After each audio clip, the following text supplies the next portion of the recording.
Buonasera, benvenuti o bentornati a Soligo in Rete, questo meeting sull'informazione organizzato da qdpnews.it, testata online dell'Alta Marca trevigiana.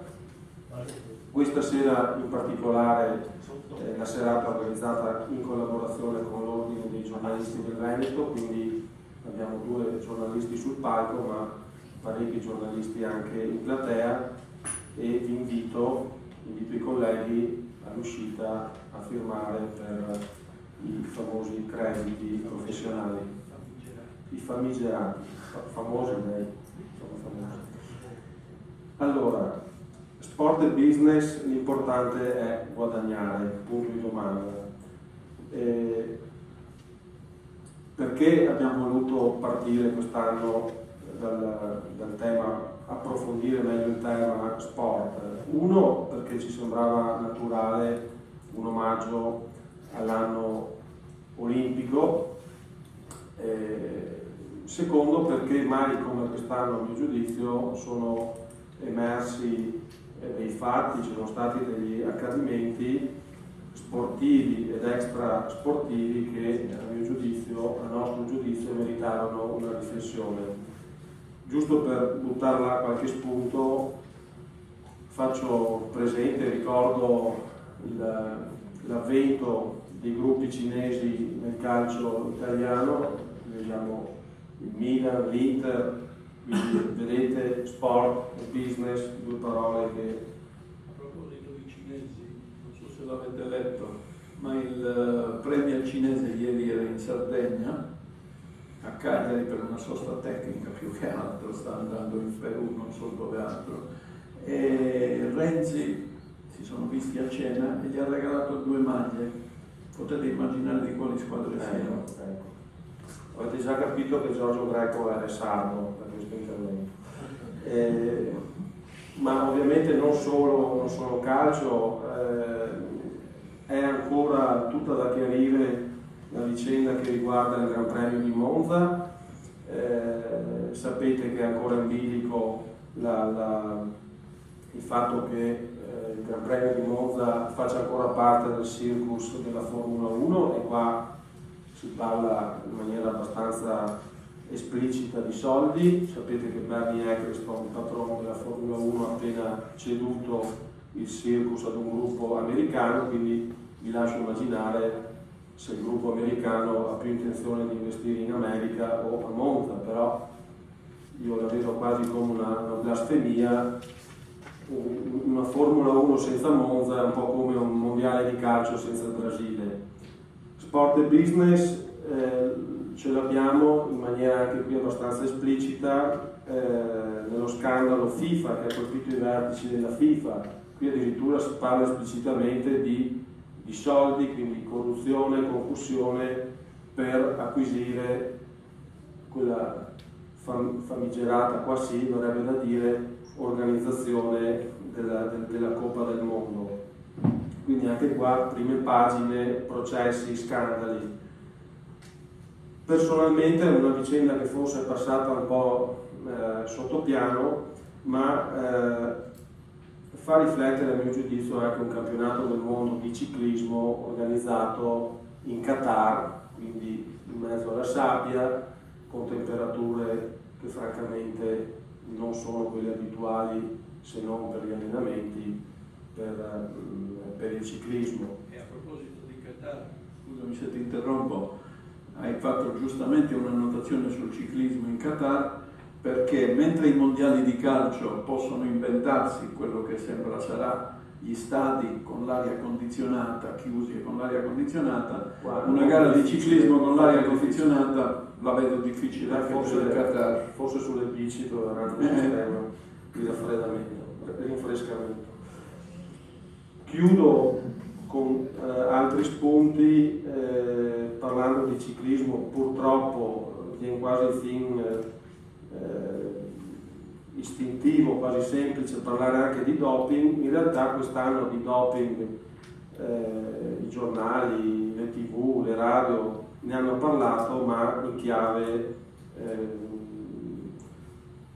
chiave atletica, diciamo, quindi abbiamo avuto lo scandalo che ha colpito la federazione russa di atletica leggera, quindi con anche campioni, detentori e detentrici di record del mondo che sono stati esclusi dalle Olimpiadi di Rio de Janeiro, e un altro caso che comunque ha riempito le pagine e anche i TG, le trasmissioni radio-televisive, è stato quello di Alex Schwarzer, il podista altoatesino, e qua è singolare l'accostamento. Qui abbiamo un uomo solo che è stato colpito da una radiazione, se non ricordo male, perché è il secondo caso.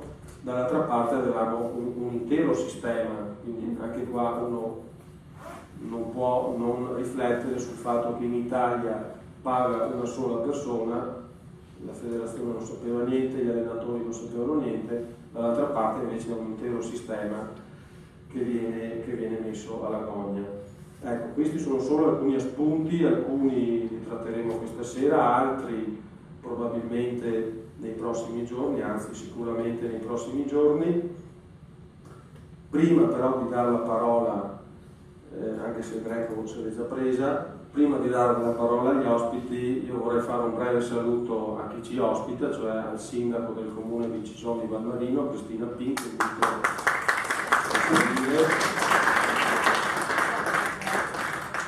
no, sei a casa tua, per cui non mi so il microfono.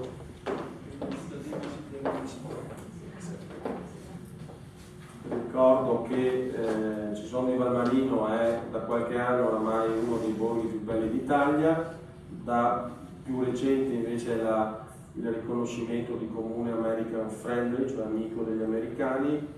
Non so se mi sfugge ancora qualcosa, in ogni caso... Fa un Trump adesso. Ah, ecco, comune detrampatizzato allora. No, scherzo, non entro nel merito. No, sinceramente penso che il comune di Cisoni Valmarino, complice anche Castelbrano, quindi un'attività privata, complice l'attività invece dei volontari della Proloco, che tra l'altro vedo riuniti anche stasera, quindi, insomma, grazie a questi diversi fattori, e ovviamente grazie al comune e all'amministrazione comunale, il comune di Cisoni Valmarino è una delle amministrazioni che sta più investendo sul turismo, sull'ambiente. Sindaco. Ci crediamo. Per fortuna, insomma, dopo anni e anni stiamo raccogliendo i primi frutti.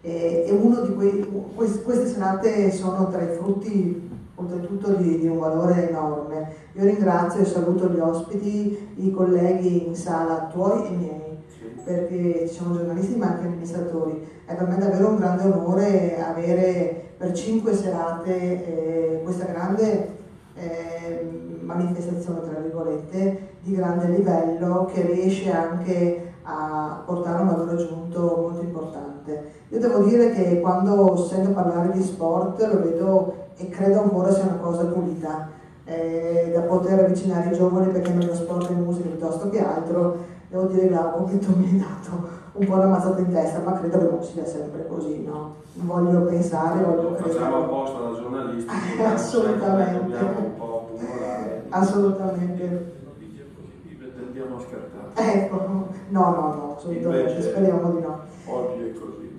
Ecco, io però volevo lasciarvi subito, perché non voglio far perdere tempo con le mie chiacchiere, però lasciatemi ringraziare davanti a tutti i QDP News, perché davvero è un modo nuovo di dare notizie e non di fare notizia, perché dare la notizia come viene comunque riportata al giornalista è facile, fare notizia è ancora più facile per i giornalisti, quindi io ringrazio davvero i giornalisti che ogni volta comunque riportano ciò che io dico o ciò che viene fatto, perché anche questo per noi amministratori è un valore aggiunto, perché molto spesso veniamo anche travisati e quindi non va bene. Oltretutto io ormai lo prendo come abitudine, ogni 2 ore guardo un po' di più perché serve una notizia. Quindi grazie a voi, grazie a Daniele, grazie a te e grazie a tutto lo staff. Grazie mille. Dopo avremo magari anche qualche, a proposito di amministratori, di premier, qualche curioso aneddoto da parte dei... Anzi, tengo in mano il microfono perché chiamerei anche il consigliere provinciale Tommaso Razzolini, neo consigliere provinciale, qui nella veste di delegato allo sport, che ovviamente non poteva essere che giovane e prestante. Prego. Grazie. Tommaso Razzolini, che ovviamente è consigliere provinciale in quanto anche consigliere comunale di Valdobbiadene e anche assessore a Valdobbiadene. Allora io intanto desidero ringraziare QDP News e anche l'amministrazione Cison per aver collaborato e sostenuto questa iniziativa. Sicuramente è più facile avere del pubblico e avere una facilità, diciamo, di eventi e manifestazioni pensano ad altre cose, ma credo che sia giusto e doveroso perseverare queste iniziative che puntano alla formazione, che puntano al dibattito e quindi a far emergere una critica e una consapevolezza di quello che il giornalismo può e deve fare. Quindi sicuramente a volte per avere visibilità ci sono delle scorciatoie, però io credo che questa strada, che sia quella della vera notizia, di fare degli eventi culturali e di approfondimento, è quella che poi alla fine ripaga sempre. Ovviamente intendevi dire che con la mostra del Prosecco avremmo avuto più gente. Sarebbe stato più facile per più gente. Questo è da un punto di vista. Questo da un punto di vista anche è positivo, però dall'altro punto di vista bisogna che chi va alle mostre del Prosecco poi sia anche disponibile e abbia la volontà di venire a queste tipo appunto di iniziative. Anch'io sono, come ha detto Cristina prima, molto leale nei confronti di QDP News, perché appena apro il telefono e vado su internet, tra i vari tondini che ci sono, le varie icone, QDP News è presente perché veramente è un giornale online che crea veramente la notizia, che dà una notizia veritiera e quello che viene comunicato è presente, quindi non ci sono stravolgimenti. E questo per noi amministratori, lei Cristina diceva che ogni 2 ore va a vedere, ma tutti gli amministratori dei comuni presi in causa di QDP News, io credo che il mio sindaco ogni 5 minuti sia lì addirittura, quindi no, adesso scherzi a parte, comunque è veramente una fonte attendibile e quindi vi ringrazio per questo, è il modo con cui si fa giornalismo. Stasera poi si parlerà, anzi in queste serate si parlerà di sport, e è anche interessante, come veniva detto prima, come può essere la pratica sportiva e quindi le squadre di calcio, come vedevamo prima con quel premier cinese che ha dato ha ricevuto 2 magliette, sì, non so se è una cosa simpatica o preoccupante, per vedere come se l'Italia inizia a perdere squadre di calcio forse è bene farsi qualche domanda, ecco. Quindi questo lo lascio però stasera a interpretarlo, a parlarne e a discuterne. Grazie a tutti e vi porto i saluti del Presidente della Provincia Stefano Marcon, che appunto mi ha delegato stasera, quindi grazie a voi. Grazie.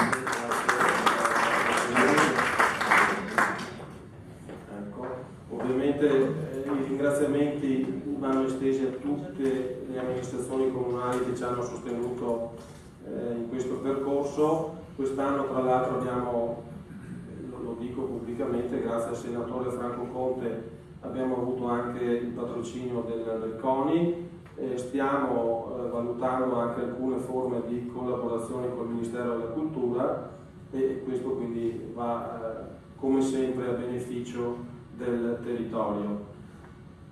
Ecco, io direi che basta così con presentazioni e saluti, direi di iniziare. Io vi siedo anch'io e lascerei la parola ai protagonisti, cioè a Giorgio Greco, che è uno storico giornalista dell'ANSA. Storico, è una colonna, insomma, è stata una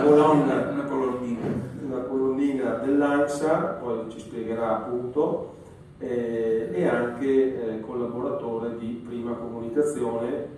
Prima Comunicazione è un mensile, un periodico che è nato una quarantina di anni fa, nel 73.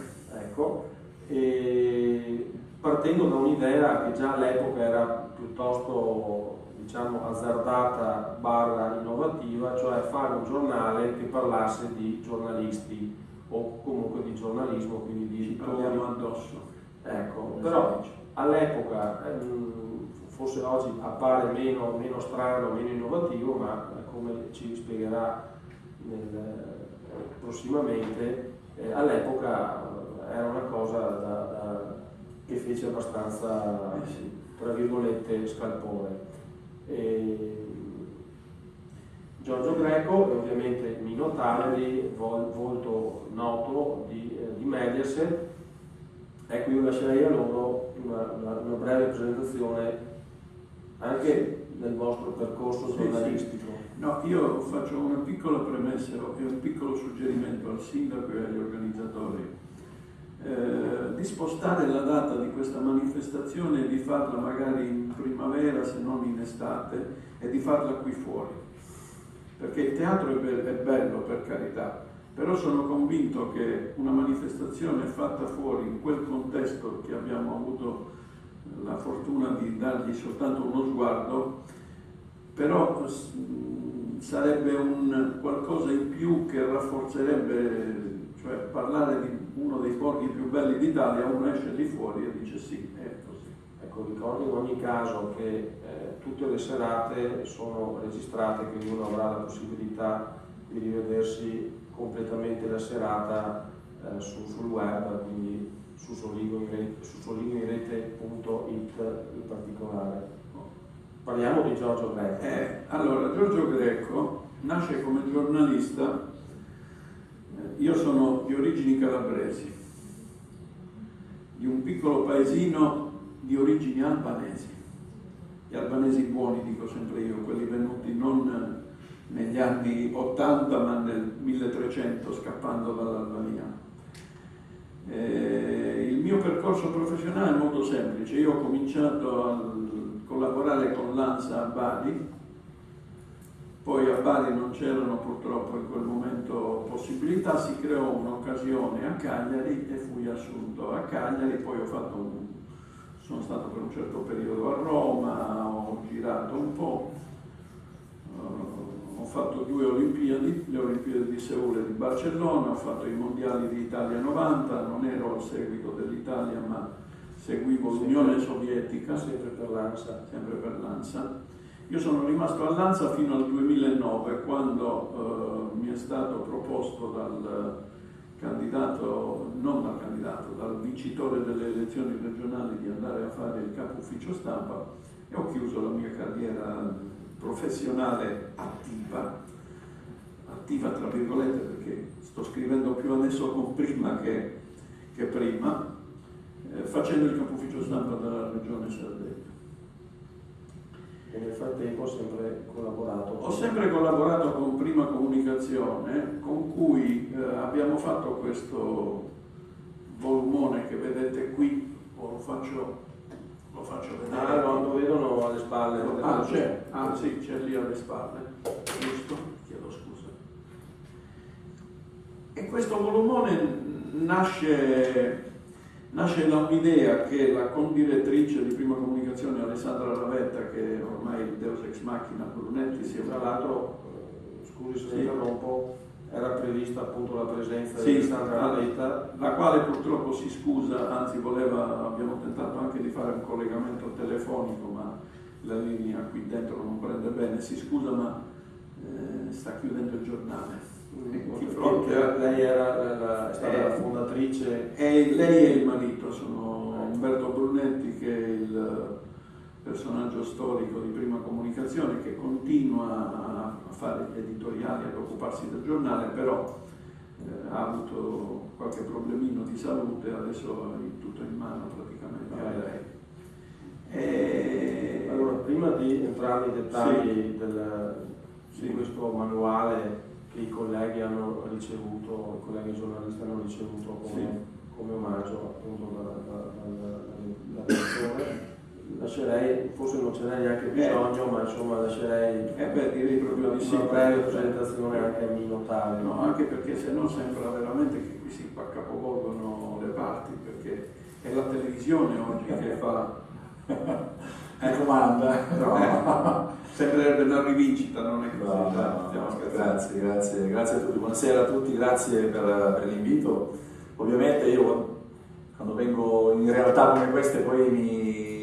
mi esalto sempre. Oggi sono passato dalla redazione, no, dei nostri amici, ho visto questi ragazzi che lavoravano, che cominciavano a lavorare, no? Io sembro giovane, però purtroppo faccio questo lavoro da tantissimo tempo e so che cosa vuol dire, no? Cominciare a fare questo lavoro e le difficoltà che ci sono oggi rispetto a quando ho cominciato io e quando ha cominciato ovviamente Greco. Io giocavo a basket anche a buoni livelli, devo dire.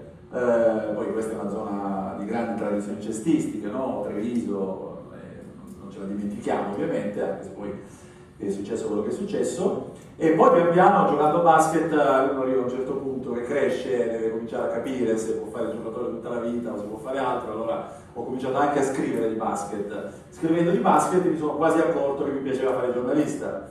Solo che mi piaceva fare il giornalista probabilmente in televisione più che sulla carta stampata, un po' perché da ragazzino magari mi piace di più, no? Pensa di essere di successo, la TV, allora avevo questi sogni, questa roba qui.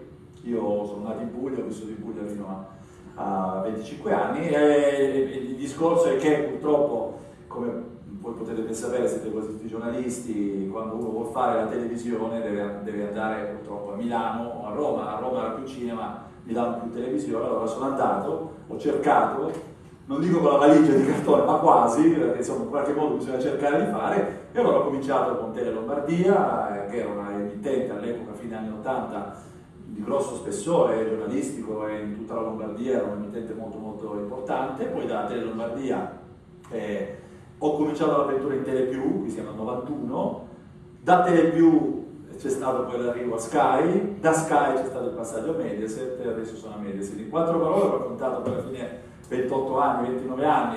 La mia grande fortuna, poi dopo quando parleremo nello specifico di questo argomento, che non è semplice, lo sport, dove va lo sport non è molto semplice. Io che ho vissuto la PTV già dal 91, già all'epoca mi chiedevano ma dove va lo sport? Dopo la prima partita di calcio in televisione mi dicevano è finita, la domenica degli italiani è finita, e non si fa più a messa, e non si esce più di casa, io le partite in diretta. Siamo nel 2016 e le partite si vedono sul telefonino, questo poi ci torniamo dopo naturalmente. La mia fortuna, per raccontare brevemente qual è il mio excursus professionale, è aver vissuto dal punto di vista televisivo tutto, dalla televisione privata, dalla radio privata, perché ho messo anche la radio perché però non può mancare, la televisione privata, quindi le esperienze della televisione privata, che sono anche stendere il cavo telefonico per fare un collegamento in televisione mentre vedevi la partita. A volte dicevi che aveva segnato una squadra perché sentivi esultare, perché non riuscivi nemmeno a vedere tutto il campo. Sembra preistoria, però non è tanto preistoria, non è tanto preistoria. Quindi la televisione privata, la prima pay TV italiana, la prima pay per view italiana, perché poi c'è differenza tra pay TV e pay per view, che era sempre Telepiù, il digitale terrestre, quindi Sky, quindi il satellite, quindi la televisione in chiaro, che poi è il completamento di tutto, no? La televisione in chiaro è quando noi ci prendiamo in giro, noi giornalisti della TV, e diciamo, ecco, quando vai a fare la spesa e la cassiera ti riconosce, è la fine, no? Abbiamo finito di vivere, perché quando ci riconosce la cassiera del supermercato o il barista è la nostra fine. Perché quando uno fa la televisione in chiaro vuol dire che in qualsiasi momento chiunque ti può guardare. Quando lavori in una pay TV ti guarda chi sia abbonato, cioè chi ha pagato per guardarti, no? La televisione in chiaro ti guarda chiunque. Quindi ho avuto questo excursus, adesso sono a Mediaset, conduco una trasmissione la domenica su Italia 1, il martedì e mercoledì sulla Champions League, il telegiornale sportivo, eccetera, eccetera, eccetera, ma ne parliamo d'altro, non sicuramente della mia vita, questo può bastare. Facciamo un passo. L'hai visto che bravo? Sembra un giornalista di agenzia. Sembra quasi uno che lavora in TV. Sì. No, facciamo un passo indietro, prima comunicazione. Perché è nata prima comunicazione? Cos'è oggi prima comunicazione? E ovviamente parlando di un giornale cartaceo, che futuro può avere? Qui già parto dalla fine, qui già è riduttivo, perché ormai prima comunicazione, vedete, quello è un librone, sono 350 pagine eccetera, però io l'ho visto per la prima volta sul telefonino, perché abbiamo l'edizione già digitale per tablet, per telefonini eccetera, quindi questo è già un passaggio superato da questo punto di vista.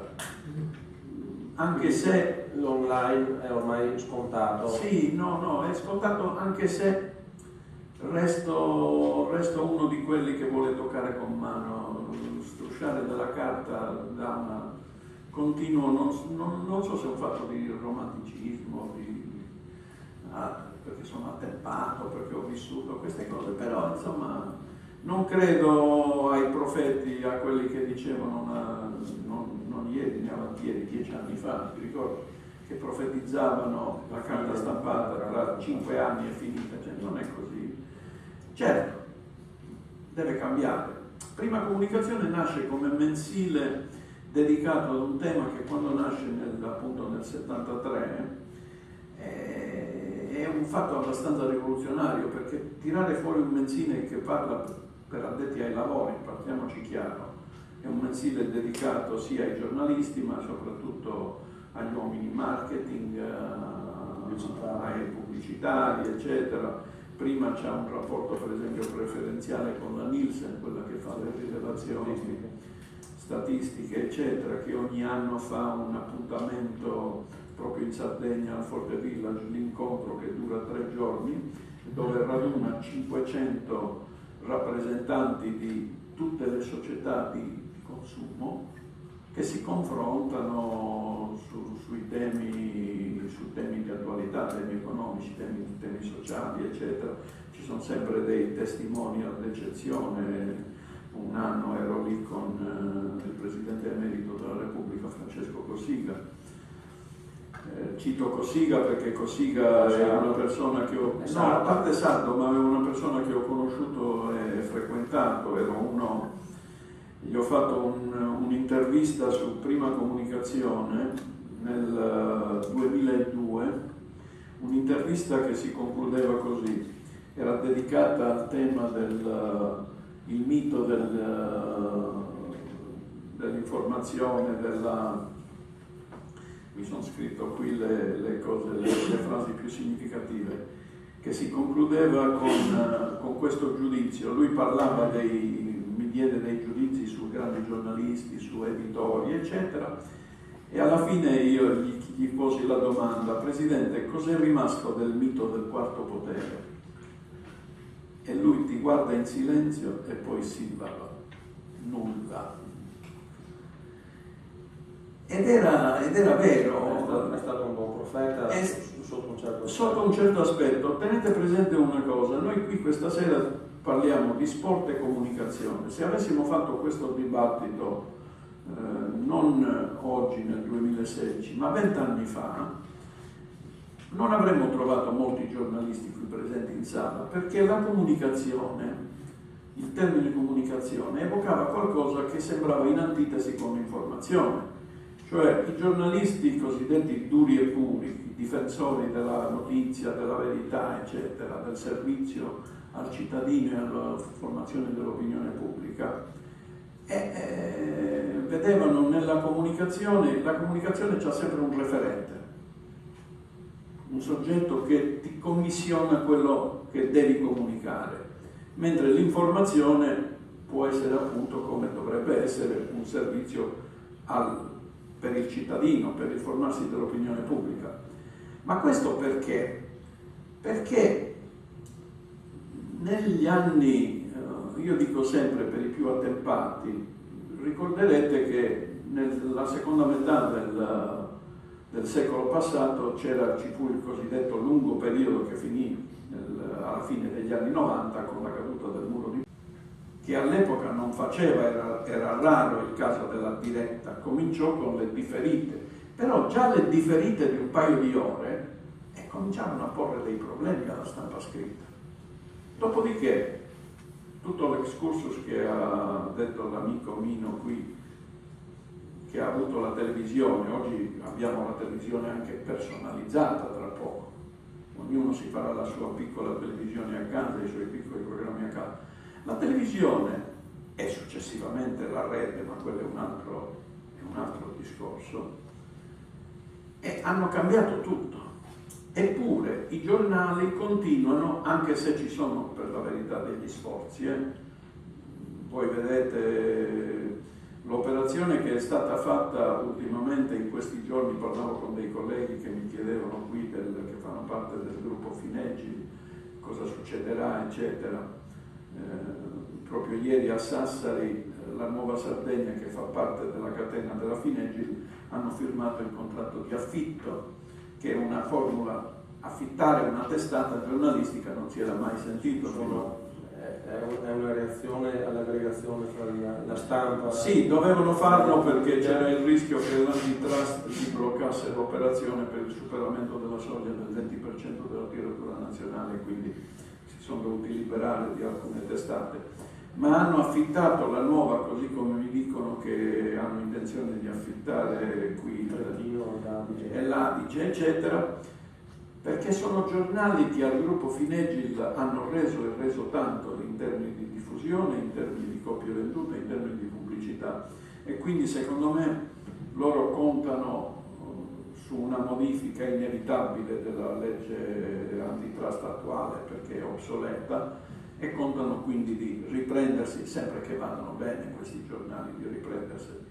Per tornare a Prima Comunicazione adesso è anche cambiata, nel senso che agli inizi parlava sì di comunicazione, ma parlava soprattutto di informazione del mondo dei giornalisti.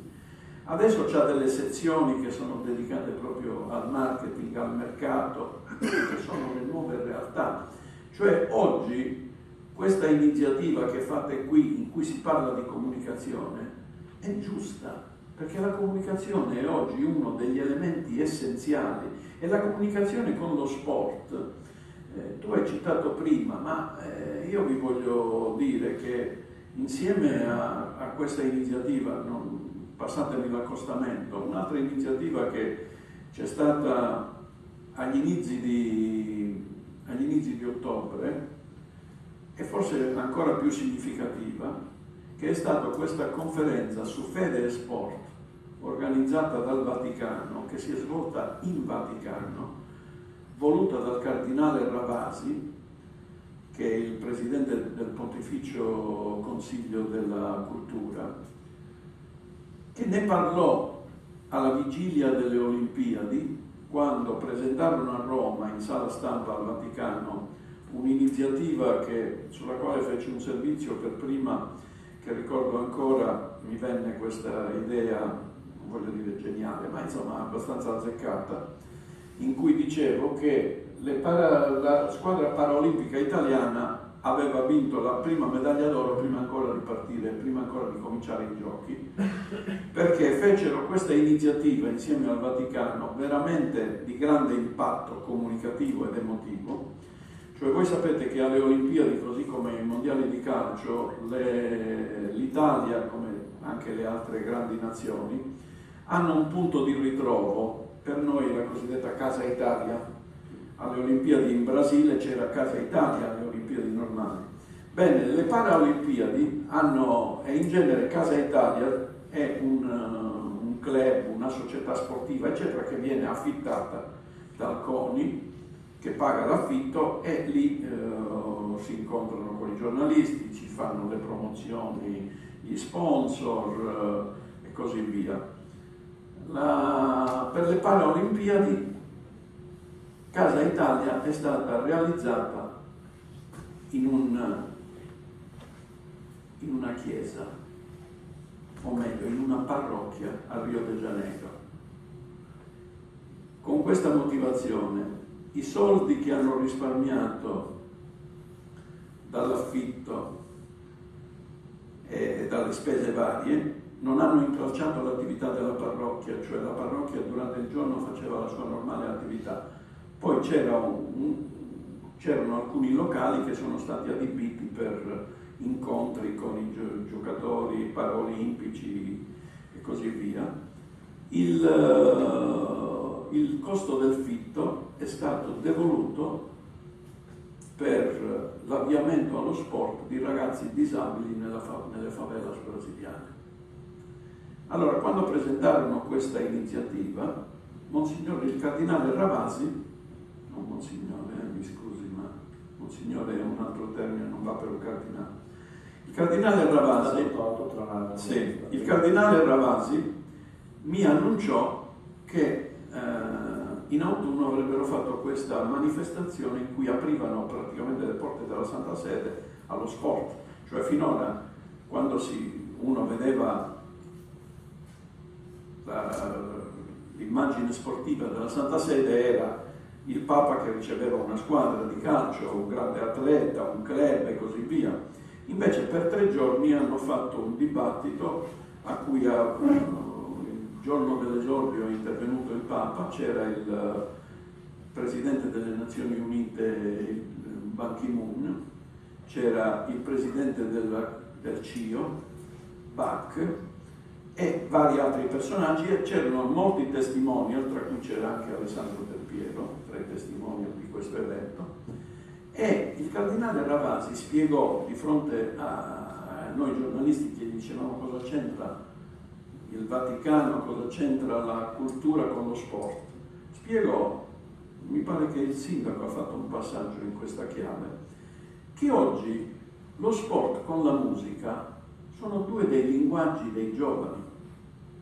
Quindi Ha fatto comunicazione. è un fatto di comunicazione. E io appunto ho scritto, secondo me giustamente, che la squadra paraolimpica guidata da Pancalli, che è un grossissimo personaggio, vi assicuro, che una persona di grande spessore, che non è un presidente, lui ha vinto non so quante medaglie alle Paraolimpiadi, perché lui ha avuto un incidente, lui faceva equitazione, ha avuto un incidente, è caduto, ha avuto la frattura della spina dorsale, è rimasto paralizzato, però non ha rinunciato a fare sport ed è uno degli atleti paraolimpici più medagliati di ogni tempo. Torniamo brevemente a questo. Brevissimamente, il grande libro per lo sport nasce per caso. Nasce così, per caso. Questa è la prima edizione. Questa è la prima edizione, verrà ripetuto ogni anno, perché Prima Comunicazione fa degli inserti, che sono degli inserti monografici. Fa un inserto che è dedicato al grande libro della stampa, cioè ci sono tutti i dati che riguardano la stampa, dai quotidiani, periodici e così via. Poi fa gli uomini comunicazione, cioè tutti quelli che si occupano appunto addetti stampa, uomini comunicazione, marketing, eccetera. E adesso, questa è la prima edizione del grande libro dello sport e comunicazione. Una cosa che evidentemente la Ravetta ce l'aveva quest'idea, però non riusciva a trovare lo spunto. Lo spunto nasce così. Nel maggio del 2015, ad un poco più di un mese dalla finale di Champions di Berlino della Juventus, persa poi col Barcellona, mio figlio, tifoso juventino, mi chiese se riuscivo a procurargli 2 biglietti per andare a Berlino. Io non sapevo a chi rivolgermi, chiamai la Ravetta pensando proviamo con gli amici della Fiat, ho anch'io qualche conoscenza, e lei mi disse no, ma io conosco molto bene Claudio Albanese, uomo comunicazione della Juventus. Piuttosto, che ne pensi se facciamo un servizio sulla Juventus e la comunicazione? Perché la Juventus sta facendo delle grandi cose, ed è vero. Se voi andate sul sito della Juventus, e lui lo sa benissimo, la Juventus è uno dei, tra Facebook, Twitter, YouTube, ce n'è di tutto. Non per niente hanno preso, nello staff, hanno preso l'uomo che si occupava del digitale per la RCS, che si chiama Federico Palomba, e l'ha preso la Juventus. Quindi mi propose questa cosa. Conclusione, mio figlio non è andato a Berlino perché i biglietti non li abbiamo trovati. Sono andato io a Berlino e abbiamo fatto un servizio. Se la Juventus avesse vinto sarebbe stato il servizio di copertina, era troppo smaccato quindi, però abbiamo fatto un servizio che era di 5 pagine, che raccontava tutta questa storia. E da lì, visto il successo avuto da questa iniziativa, è nata l'idea di fare un grande libro sullo sport, che all'origine noi pensavamo di farlo subito, però ci siamo fermati perché ci siamo resi conto che se pensavamo di fare una cosa del genere, per quella che era l'idea, in un paio di mesi, eravamo dei folli. E infatti ci abbiamo impiegato quasi un anno.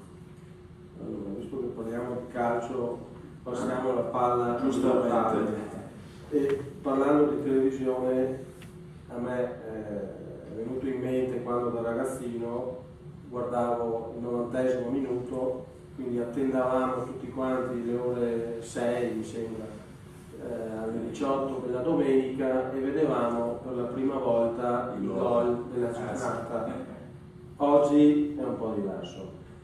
Oggi è un po' diverso perché i gol, come dicevo prima, li vedo sul telefonino mentre stanno accadendo, quindi sembra veramente la preistoria, no? Però Parliamo comunque di 20-30 anni. sì, parliamo di 20 anni fa, sì, 90° minuto, sì, non c'è più, il 90° c'è ancora, per la verità, però ovviamente è talmente cambiato tutto che la domenica ci sono 4 partite al pomeriggio e hanno un altro valore che non Se mi prima. consenti, il 90° minuto era anche e soprattutto quelli che poi sono diventati personaggi. Certo, che poi tanti tentativi di imitazione anche poi futuri. E lo spunto è proprio questo, no? Il tema è sport e business, no? Allora se io sento sport e business, è chiaro che la prima cosa che mi viene in mente è parlare della televisione, no? Se devo parlare del business.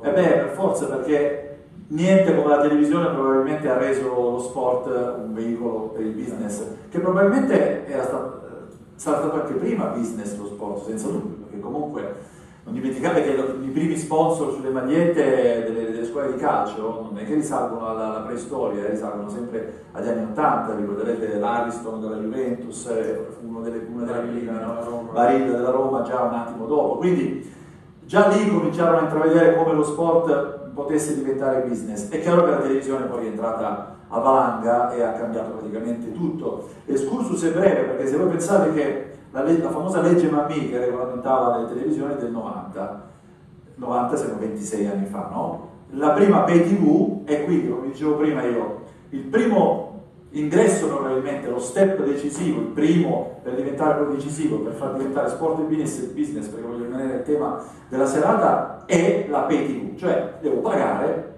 per vedere una partita,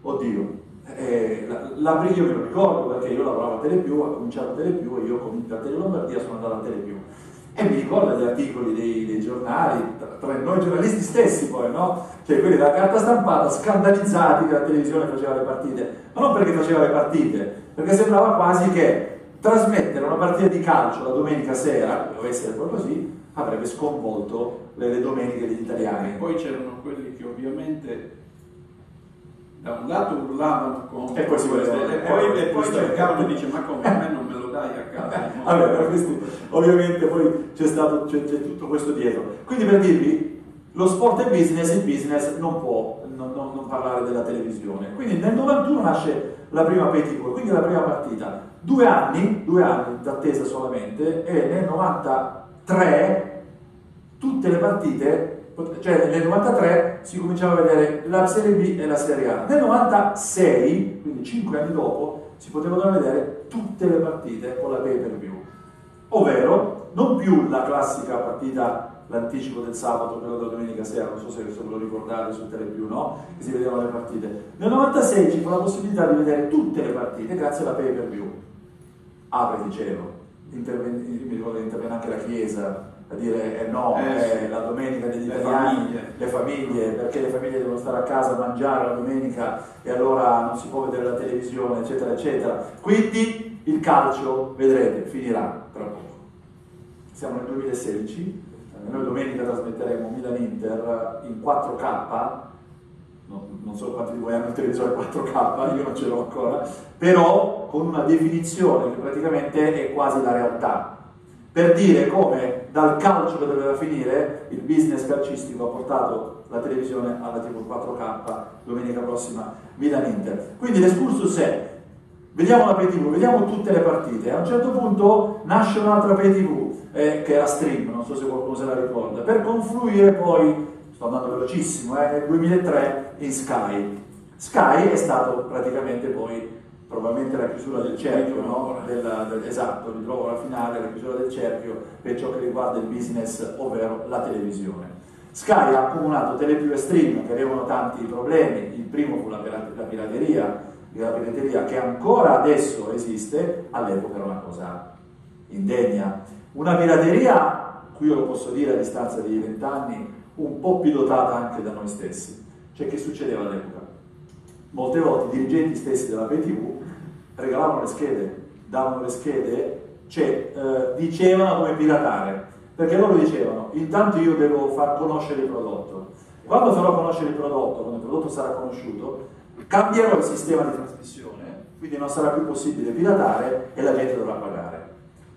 Questi erano stranieri, purtroppo, quindi non immaginavano che una volta scoperto come fare a piratare, gli italiani erano maestri del mestiere e continuarono a piratare lo stesso, e quindi loro stesso pagarono le conseguenze. Questa è una piccola storia che viene fuori adesso, ma all'epoca io me lo ricordo perfettamente che cosa accadeva proprio con la regolarizzazione delle schede, no? Pirata, addirittura si davano in giro le schede pirata, perché la gente doveva capire che cosa voleva dire vedersi la partita, no? E allora intanto ve la diamo gratis, la facciamo vedere, quando, come il pesce, state per abboccare, tagliamo tutto. E invece gli italiani, soprattutto nella provincia d'Italia, riuscirono a piratare comunque, e allora niente, non se ne venne più fuori. Si tentò, voi sapete quali sono le due cose più viste nelle pay TV? Uno è il calcio, e non si scappa. L'altro? Com'è? Il porno. L'altro è il porno.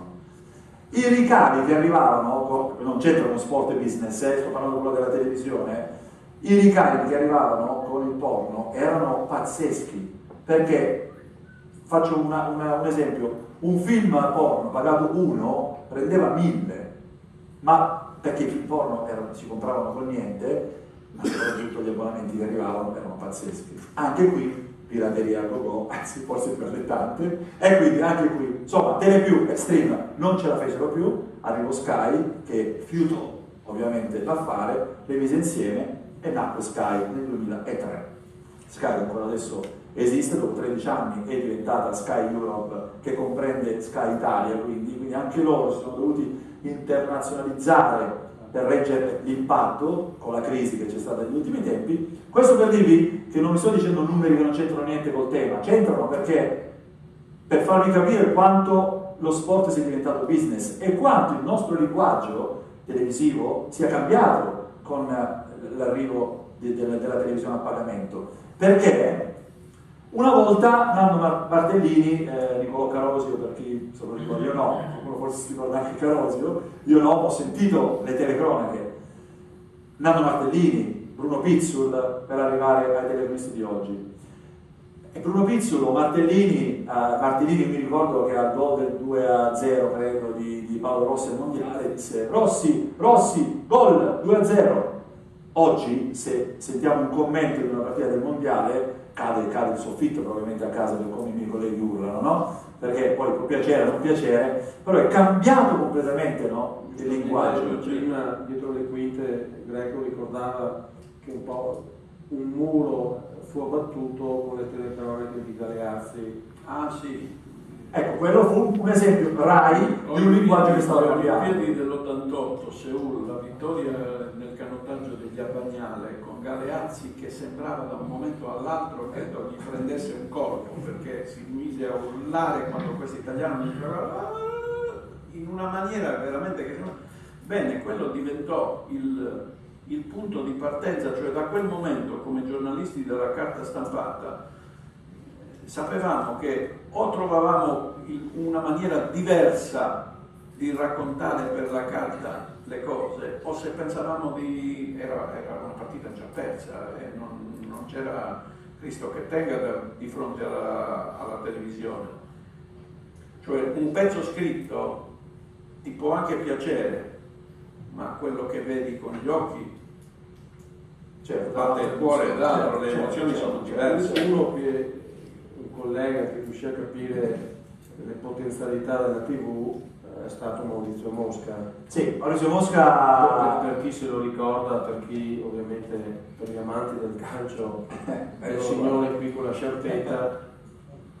Maurizio Mosca è stato innanzitutto non so l'opinione che avete voi, ma Maurizio Mosca è stato anche un grande giornalista. Era anche un grande giornalista perché Maurizio Mosca era un grande esperto di pugilato, ma un grandissimo esperto di pugilato. Il fratello è uno scrittore che ha scritto dei libri importanti anche, eccetera, eccetera.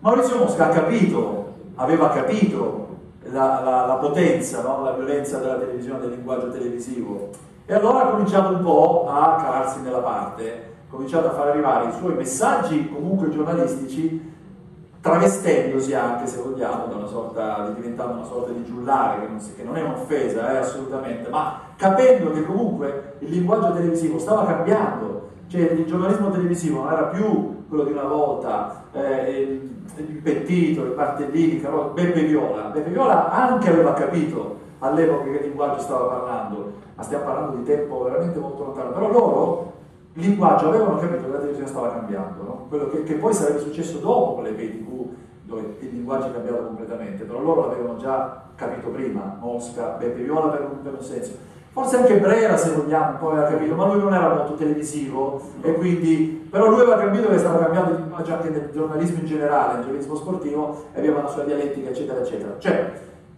già parliamo degli anni 80 e poi 90, qualcuno aveva cominciato a capire che lo sport, il sindaco o la sindaca, come si dice, signora?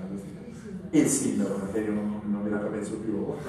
Il sindaco giustamente dice che lo sport, crede che lo sport sia pulito, ma lo sport è pulito, non è che lo sport non sia pulito, è tutto il contorno che è cambiato completamente. Le società di calcio prendono 1 miliardo di euro da noi televisioni all'anno, 1 miliardo di euro per i diritti, a noi televisioni no. Noi non rientreremo mai di questi soldi qua, la televisione non rientrerà mai di questi soldi qua. Noi abbiamo speso 650 milioni per 3 anni di Champions League, noi non rientreremo mai di questi soldi qua. Quindi, vogliamo chiamarlo business gonfiato? Secondo me è un business, io non sono un economista, però mi rendo conto di quanto costa la televisione, di cosa costa farla, no? Di cosa costa produrre una televisione. Voi avete visto nella vostra redazione, ci vogliono 4 computer, ci vogliono, vuoi andare in rete, ci vuole un webmaster, ci vogliono tante cose.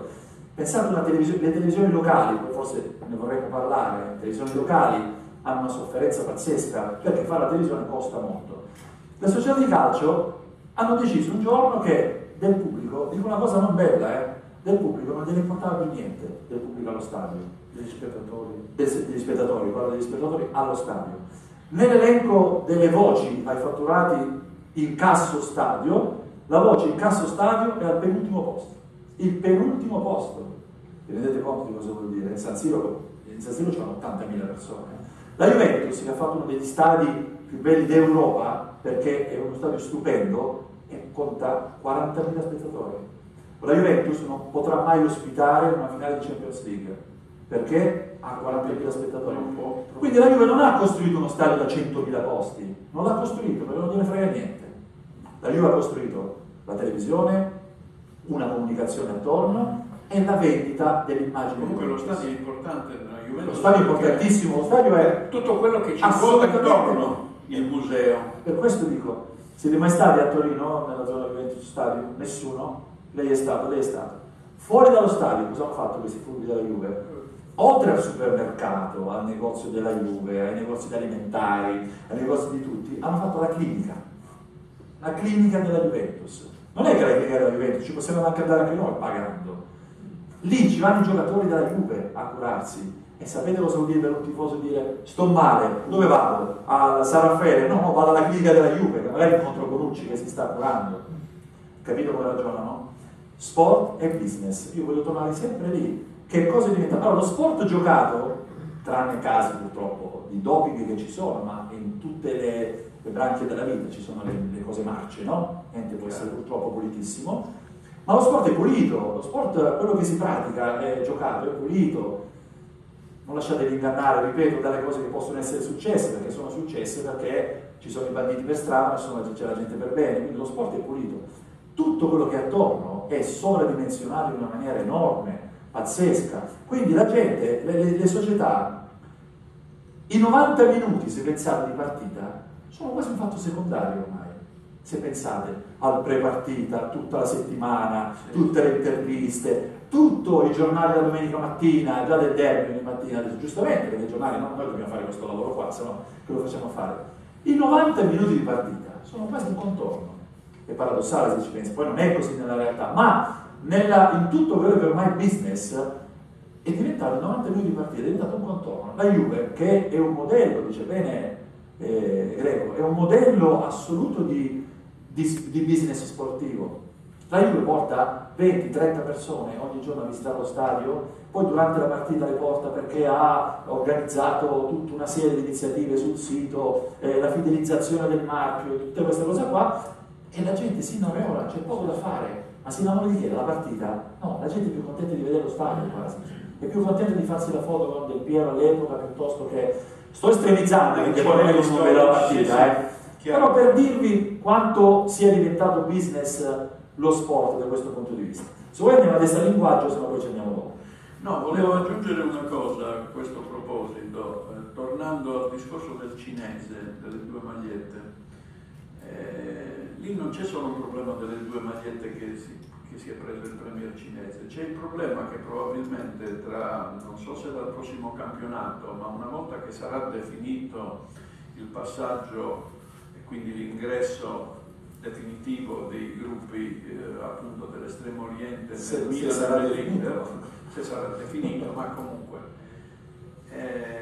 non avremo solo una partita alle 12:30, ci dovremo adeguare perché sicuramente sì. Allora posso aggiungere una cosa su questo, che ho avuto delle anticipazioni su quelli che potrebbero essere i pacchetti televisivi del prossimo triennio. No, c'è questa stagione, poi c'è un'altra stagione ancora, poi ci sarà il prossimo triennio, dove noi andremo a partecipare, spero, se non l'avremo chiuso prima, alle aste televisive. Bene, mi collego a quello che dicevi. Probabilmente dal prossimo triennio non si vedrà nemmeno tutto più il calcio, ci sarà una specie di retromarcia. Se andrà in porto, perché poi non è detto che questa cosa vada in porto, perché adesso, guardate un po', non so se il cane che si muove la coda o il circolo vizioso veramente, adesso cosa hanno capito, cosa hanno scoperto? Che c'è troppo calcio, che addirittura si sta inflazionando il prodotto calcio. In Inghilterra non si vede il calcio in televisione. Noi parliamo della Premier League, no? Che è uno dei campionati presi ad esempio come struttura, come spettacolo, come stadi. In Inghilterra quasi tutti gli stadi sono come lo stadio della Juve, quindi è tutto bello, ma fanno vedere una partita. Il resto non si deve vedere in televisione, assolutamente. Lo vediamo noi qua in Italia. Però. Esatto, noi poi lo vediamo in Italia. Cioè, vogliono è difficile agli inglesi venire in Italia per vedere. per adesso costa un'enormità. Adesso, su quel modello, io vi sto dando grandi linee perché poi ci sono tanti altri modi, altre cose, però vi do grandi linee. Questo modello vorrebbero adottarlo in Italia, cioè fare dei pacchetti limitati, facendo entrare quante più televisioni possibili. Allora, ci potrebbero essere, dall'idea che ha la Lega Calcio, poi se non andrà in porto questo vedremo, addirittura il vostro sito che può comprare, ad esempio, un pacchetto che fa vedere solo il pre, non la partita, solo il pre. Solo le interviste. Allora le interviste si vedono sul vostro sito, solo le interviste. Poi c'è una televisione che fa vedere una partita solamente, un'altra televisione che fa il post partita solamente. Cioè vogliono spezzettare in maniera tale da far entrare tanti più soggetti possibili e comprare tanti pacchetti, e quindi voi sentirete parlare di Discovery Channel, sentirete parlare di History, sentirete parlare di come D-Max, ad esempio, non so se qualcuno di voi segue il rugby, D-Max, che è del gruppo Discovery, che fa trasmissioni di tutti i tipi, ha comprato qualche anno fa il 6 Nazioni di rugby. È entrato in scivolata e ha comprato il 6 Nazioni di rugby. Questi solamente per questi 2 mesi in cui fanno le 6 Nazioni aprono la loro programmazione allo sport e fanno solo le 6 Nazioni, poi scompaiono, non fanno più sport per tutto l'anno. Queste televisioni qua probabilmente nel prossimo triennio potrebbero fare una partita, e allora io ho già sentito delle proposte di pacchetti di vendita del prossimo triennio di partite che ci sarà da impazzire. Cioè mio padre non ci riuscirà più a vedere una partita, perché prima che io vi spiego quando ci sarà la partita sarà finita. 2 partite, una il venerdì sera, 2 il sabato pomeriggio, una all'ora di pranzo, una per la Cina, una per la Cina, per far andare in prima serata la partita in Cina bisogna trasmettere in orari a noi assurdi. Ma tanto la Supercoppa che ci sarà a fine anno tra la Juventus e il Milan si giocherà da 2 parti, negli Emirati, da 2 parti.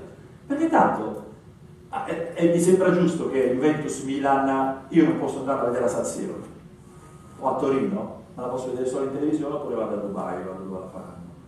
Che gli frega? La società non gli frega niente. Ma lo sto dicendo in termini molto duri, ma è così. La società, sapete quanto prenderà di soldi, quanto prenderanno Juventus, Milan e Lega Calcio per la Supercoppa? Tanti, molti di più di quanti ne avrebbero presi facendo la partita a San Siro o alla Juventus Stadio. Quindi ci piace? Non ci piace? Questo è purtroppo, questo è. Oggi io sono in strada e mi vedo la partita sul telefonino. Se ci penso è bello, no? Se ci penso è anche bello, se vogliamo. E però poi gli stadi si svuotano, ma gli stadi non si svuotano, perché anche questo è sport e business, La Juventus ha capito tutto facendo lo stadio. Lo stadio si svuota perché io non so chi di voi è andato mai a San Siro o a San Paolo di Napoli, dove se tu devi andare in bagno o ti trattieni fino alla fine o fai una figuraccia in tribuna, perché in bagno non si può andare, senza contare che se riesci a attraversare qualche posto strano, attraversare qualche tribuna, devi sperare di arrivare sano e salvo. Ma non sto drammatizzando, guardate che ci sono stadi dove è impossibile veramente, senza contare che ti siedi sul seggiolino sporco di tutti i tipi o ti siedi sul cemento, dove non c'è il parcheggio, quindi devi arrivare dove ti bloccano. A Milano ti bloccano molto prima, quindi devi entrare su un pullman dove sei schiacciato che ti manca il fiato. Cioè siamo nel 2016 e lo stato delle cose, io parlo del calcio, ma calcio e business, è anche lo stadio. Lo stadio l'ha capito la Juventus e l'ha capito l'Udinese. L'Udinese ha fatto il suo stadio. 2 società su 20 società di Serie A e poi tutte quelle di Serie B non ne parliamo. Anche questo è sport e business, però evidentemente questo business non conta perché gli stadi sono del comune, perché gli stadi di proprietà costano. Probabilmente la Juve ha più soldi degli altri per farsi lo stadio, probabilmente la Juve ha avuto delle facilitazioni ad avere il terreno del vecchio stadio a prezzi stracciati, va bene, tutto quello che vogliamo, però l'hanno fatto, 40.000, non ospiteranno mai una finale di Champions League, non faranno mai 80.000 persone come il derby di domenica sera, non gliene frega niente, che tanti soldi li prendono da un'altra parte. Questo è sport e business. A proposito, uscendo un po' anche dal terreno di gioco, dal campo di calcio, prima parlando sempre dietro le quinte, citavo un aneddoto che riguardava, a proposito di signori che hanno capito l'importanza della TV. Qualche anno fa incontrò in Sardegna un imprenditore milanese e anche lì mi sembra di aver capito che scoccò un po' una scintilla quando incontrò Silvio Berlusconi agli albori della sua carriera politica. Io sono uno di quelli che ha avuto la fortuna di conoscerlo in varie fasi, perché lui veniva sempre in Sardegna, nonostante tutto. Aspetti che non si sente. Scarico? Vediamo ce l'ha. Queste sono cose televisive. Questo si chiama gelato, non so se lo sapete, il nostro gelato, sapete, no? Ecco, si sente, sì. Dicevo, l'ho conosciuto nelle varie fasi e ricordo ancora che la prima volta che lo conobbi in occasione di una delle prime uscite elettorali, dove la cosa che lasciò me e gli altri colleghi, lo raccontavo a Mino che sa un po' queste cose, sconcertato, fu che prima che arrivasse Berlusconi arrivò una troupe guidata da un personaggio che deve molto, a cui Berlusconi deve molto, che si chiama Gasparotto. E questi arrivarono in questa location, eravamo nel Nuorese, in una località turistica al centro del Nuorese molto rinomata, eccetera. Lui arrivò in elicottero dopo e ricordo che arrivò questa troupe e la cosa che ci stupì molto a tutti fu che eravamo, dice, ma questa è una campagna elettorale, viene per fare un'iniziativa. Cosa c'entrano questi che arrivano lì, piazzano le telecamere con questo che comincia a dire no, lì no perché c'è quell'ombra, vedi, quest'altra no, la devi posizionare qui, la devi posizionare lì. Cioè eravamo tutti un pochettino impressionati, dice, ma insomma questo cosa pensa di fare? No, era uno che giocava in anticipo sui tempi, ma molto in anticipo. Lui in quel periodo aveva capito che gli italiani li aveva ormai conquistati non nel 92, ma li aveva conquistati da almeno 7 anni, quando con le sue televisioni aveva cominciato a imporre questo nuovo modello, che era il modello delle promozioni, delle ballerine di drive-in, della vita facile, che bisogno c'è di faticare, eccetera, e ha cominciato a cambiare radicalmente le abitudini e i costumi degli italiani, per cui quando poi si presenta alle elezioni lui va a raccogliere quello che aveva seminato da anni, ma sfido chiunque tra i giornalisti di quell'epoca che lo seguivano a dire io avevo capito dove andava a parare. No, nessuno di noi, eravamo tutti sconcertati e tutti a ridere, ma dove vuole andare questo Berlusconi? Invece no. Gasparotto è il signore che inventò la calza. Che inventò la famosa, questo lo sa lui. Sì, tanto è una cosa che poi si sa, ovviamente si sa. E niente, Berlusconi aveva la fissa dell'inquadratura, perché devono essere fatte sempre solamente dal nostro profilo più bello, no? Perché tutti abbiamo un profilo più bello, dicono, e allora voleva sempre farsi inquadrare così, solo che non gli piaceva l'inquadratura assolutamente, e allora lui era incazzato nero, perché lui, la cosa principale per lui era l'immagine. E allora questo cameraman qui, che è la persona più fortunata del mondo, perché comunque ha avuto un'idea geniale, ma veramente non è che ha fatto 13, di più di 13, venne l'idea di mettere davanti all'obiettivo della telecamera per un collegamento con Berlusconi una calza, un collant femminile sull'obiettivo. Non so come gli venne questa idea, lui probabilmente l'aveva già sperimentato per un'altra cosa, disse: Presidente, ci penso io, non si preoccupi, mise la calza, e l'immagine che veniva fuori era di Berlusconi, di tutti probabilmente, no? Anche a me sarebbe venuto fuori così, perfetto, tutti, non si vedeva più nessun difetto, sembrava quasi fatto con Photoshop, che all'epoca ancora non c'era, l'immagine era perfetta. Berlusconi si innamora di questa immagine qui, e Gasparotto ha vissuto di rendita per tutta la vita perché ha avuto l'idea della calza. Ma l'idea della calza non è un fatto vero, negli ambienti di media si sa, si racconta, sembra una favola, e ogni volta che Berlusconi, tutte le interviste, tutte le volte che voi vedete Berlusconi seduto a un tavolo, non delle interviste magari beccate per strada, se lui no, ma se lo vedete seduto a un tavolo, se lo vedete in casa sua, nel suo ufficio, quello che volete, seduto, quello c'è la telecamera con la calza e del profilo che Berlusconi preferisce. Ognuno c'è i suoi Berlusconi da fare. Ci agganciamo sul discorso del linguaggio. Sì, ci agganciamo al discorso del linguaggio, che poi coinvolgendo anche Greco, perché secondo me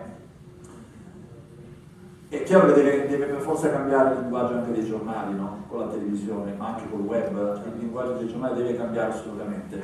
Però parlando del linguaggio della televisione, prima ho citato Martellini, Pizzul, Carosi ancora prima, questo racconto molto pulito, no? L'azione, Tizio, io passo a te, tu passi a lui tira e c'è il gol, no? Sobrio, diciamo. Molto, peraltro fate una prova, Martellini, Pizzul sono personaggi storici, no? Di noi che abbiamo vissuto il calcio anche, però noi abbiamo fatto delle prove, noi abbiamo rivisto oggi delle partite dell'epoca e ne sbagliamo parecchi di giocatori, ma ne sbagliamo veramente parecchi. Noi abbiamo visto una partita in televisione col commento radiofonico di Carosio poi faceva il commento in motocampo all'epoca quando commentava le cose, però era radiofonico, e quindi noi abbiamo visto una partita, una volta abbiamo fatto un esperimento con la radiofonica di Carosio, e non voglio esagerare perché sto parlando di uno che comunque, però un giocatore su 3 era sbagliato ogni volta, no? Però va bene, quindi questo era l'epoca, questo era, non è che io adesso, per carità, non so, sono così piccolo di fronte a loro che non è che sto, però per dirvi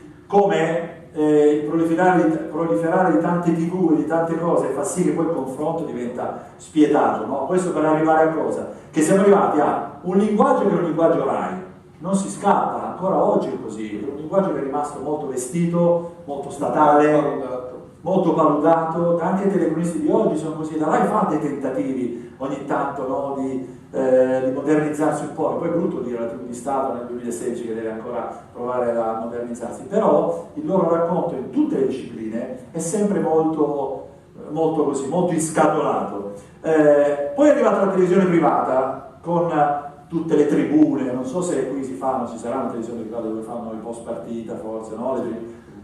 Sì, si parla Milano e Lombardia, che molti proliferano a Roma, poi non avete idea di cosa succede in queste televisioni che fanno ampi pre post partita senza niente, solo gente che parla eccetera eccetera, però è un sistema anche questo, hanno molto successo, quindi già qui un altro tipo di linguaggio. Poi è arrivata la pay TV che fa? Si rivolge a un pubblico che ha pagato per vedere quella cosa qua, quindi non si può più sbagliare. Cioè io ho pagato per vedere una partita di tutti gli sport, tu non mi puoi raccontare una cazzata, scusate l'espressione. Nel calcio si può anche soprassedere, ma se io ho pagato per vedere una partita di basket, tu che mi stai parlando di basket devi sapere tutto. Non puoi fregarmi, perché io altrimenti ti becco subito all'istante, perché io conosco il basket e tu me lo devi, cioè addirittura mi devi dire qualcosa in più. Quindi devi essere bravo. Immaginatevi per altri sport, no? Altri sport ancora più difficili. Sto parlando di automobilismo, sto parlando di tante cose. L'automobilismo che adesso da qualche anno è passato metà anche in pagamento, no? Prima era tutto quello che volete. Quindi per forza di cose, noi giornalisti cosa dobbiamo fare? È prepararci di più. C'è poco da fare. Io non posso permettermi di sbagliare perché quello che ha pagato o non paga più, faccio un danno all'azienda clamoroso, o comunque se mi incontra per strada mi dice tu non sei capace. Perché io ho pagato, sono un esperto del settore e tu pensate quindi a sport come il football americano, come il baseball, dove devi sapere conoscere veramente bene come funzionano questi sport. Quindi quei miei colleghi che raccontano quegli sport sono i più bravi in assoluto secondo me. Non si scappa perché loro sanno tutto di quello sport. Poi ci sono i Fabio Tranquillo della situazione che vanno, no? Che forse esagerano, Federico Buffa, che magari alla fine che succede? Se si esagera finisce che non ti racconto manco più quello che succede e ti sto raccontando altre cose. Un errore fondamentale che noi giornalisti della TV, per esempio, durante il racconto di una partita non dobbiamo fare è c'è una partita in corso, io sto raccontando di uno che ha fatto un tiro e sto raccontando la sua storia. A un certo punto, mentre sto raccontando la sua storia, un altro tira in porta e c'è un'occasione clamorosa. Allora io nel linguaggio dico, ecco il greco che giocava nell'Arsenal, intanto c'è stato un tiro in porta. Come intanto? No, come intanto? Semmai è l'opposto. Intanto ti racconto chi era quello che mi fa vedere il tiro in porta. Questa è una struttura purtroppo di un linguaggio che ha anche cambiato. La Pay TV poi ha inserito la seconda voce, e quindi il commento tecnico che prima non c'era, e Rai non c'è mai stata, no? E allora con la Pay TV è arrivata la seconda voce, quindi, oddio, come bilanciare le due cose? Cosa deve dire la seconda voce? Deve fare, se io ci metto di fianco Del Piero e io sto raccontando la partita, Del Piero mi deve dare qualcosa in più, perché se Del Piero mi dice che quello ha tirato, e che mi frega, l'ho detto già io, no? Del Piero mi deve dire delle cose in più. Un vostro corregionale che è Aldo Serena, anzi più che corregionale, forse proprio insomma Montepelluno da queste parti, è uno dei più bravi in assoluto, perché mentre io dico che uno ha tirato in porta, Serena mi dice come ha tirato in porta, che cosa poteva fare altrimenti invece di tirare, perché quel giocatore è stato in grado di tirare in porta. Quindi ancora un arricchimento del linguaggio televisivo. Altro arricchimento, e qui c'è da ridere, il bordocampista, no? Quest'altro elemento così, che sta a bordocampo e vede le partite. Cioè io ho fatto anche delle lezioni all'università proprio sul linguaggio della comunicazione alla Cattolica di Milano. Quando voi sentite, avete il diritto ad arrabbiarvi quando voi sentite c'è un gol, allora il telecronista dice andiamo a bordo campo, sentiamo le reazioni dalla panchina. Ma che cosa devono fare dalla panchina se c'è stato un gol? E il bordocampista dice si sono tutti abbracciati, sono andati in campo ad abbracciare i compagni. Primo, l'ho visto, prima di tutto l'ho visto, non c'è bisogno che dici. Secondo, non mi puoi chiamare se io sono un bordocampista per dirmi che cosa è successo, mi devi chiamare per le cose che non ho visto, mi devi chiamare se hai sentito qualcosa dell'allenatore e quindi puoi darmi un'aggiunta tattica su quello che sta accadendo. Il mestiere del bordocampista è un mestiere ingrato perché è difficile, perché molti ragazzi, molti colleghi sono mandati allo sbaraglio e poi mi fanno ridere, spesso mi fanno ridere veramente, perché anche i miei colleghi poi ci prendiamo in giro telefonicamente quando dice uno si è fatto male, esce e come sta? Era sofferente? Sì, è sofferente, si è spaccato una gamba, non può essere contento, no? Per non dire di domande, vabbè, però questo adesso io non voglio fare il professorino, ci mancherebbe altro, magari ho fatto anche io questi errori, però per dirvi come si è trasformato il linguaggio, quindi siamo passati da gol Rossi, 2-0, l'Italia è campione del mondo, si gonfia la rete, si gonfia, oppure personaggi poi ci sono le seconde voci, no, le voci faziose, cioè il telecronista tifoso, altro, però lì uno sceglie di vederlo, il telecronista tifoso, allora quello che ha affibbiato a tutti i giocatori il nomignolo, che poi diventa culto, cioè i giocatori del Milan, mi spiace che i milanisti sono un po' più sono meno d'impatto, no? Una volta, allora se tu chiamavi Van Basten, il cigno di Utrecht era Van Basten, se adesso chiami Calabria in qualche modo è Calabria, no? Cioè, lo puoi chiamare come vuoi, se tu Honda lo chiami, non lo so, come Carlo Delegati come lo chiama, il Sollevante, non so chi lo sa, ma è Honda, stiamo parlando di Honda, quindi cala lo spessore del giocatore, cala anche l'appellativo, però esiste anche quest'altro linguaggio, questo è un linguaggio televisivo, perché voglio dire, quelli sono giornalisti, poi si può essere più o meno d'accordo perché si sono schierati così, ma stiamo parlando di pallone, non è che stiamo parlando di operazioni ancora aperte, ce le teniamo, ci fanno divertire, la televisione è questa, eccetera, eccetera. Quindi è cambiato, ed è cambiato il lessico. Una volta, come si chiamava quello che adesso si chiama ripartenza? Contropiede. Una volta contropiede, adesso ripartenza. Come si chiama adesso uno che recupera un difensore che fa il suo mestiere, va a recuperare? Ha fatto la diagonale. È tornato, ha recuperato il pallone, ha fatto la diagonale, ma non è che è sbagliato. Per dirvi come è cambiato il lessico, no? Una volta c'era il mediano di spinta, lo ricordate, no? E adesso è il regista difensivo, l'uomo davanti alla difesa. Lo sto dicendo, io lo uso, questo linguaggio, quindi sto quasi autoprendendo in giro anche me, perché poi alla fine bisogna un po' essere ironici, che stiamo parlando sempre di sport, non dimenticate. Per aggiungervi comunque che è cambiato, anche le parole sono cambiate, ma sono cambiate le parole nel nostro vocabolario, no? L'italiano sono cambiate le parole, quindi figuriamoci se non cambia nello sport. Quindi per dire, lo sport, il business, cambia anche il linguaggio, per arrivare a dire cosa? Che noi giornalisti dobbiamo adeguarci a questo linguaggio.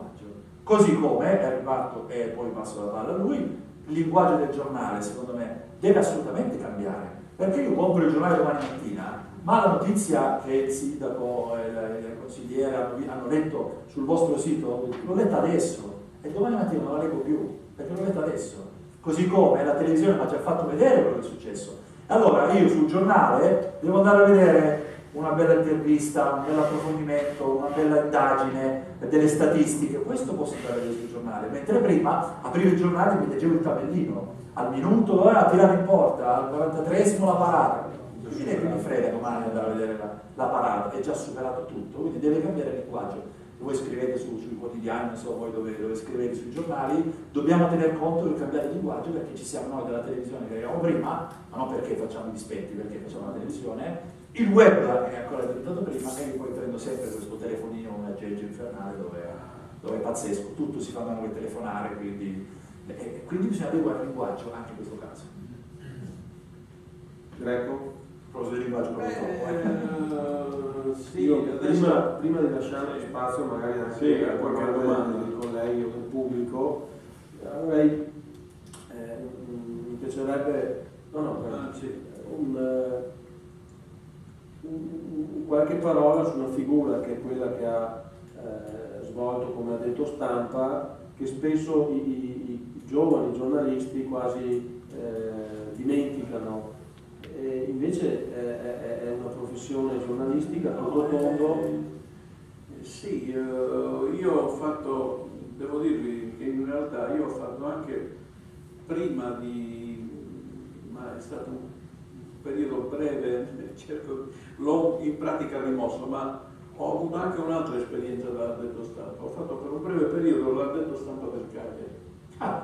In quale periodo? Cervino? No, purtroppo. Prima ancora? Ma prima ancora era il periodo che precedette uno dei periodi più travagliati, dove poi misero arriva come presidente, quello di quel gruppo di imprenditori cagliaritani che avevano rilevato da Amaruggi, quello che veniva dalla Toscana, e a me lo chiesero un paio di amici.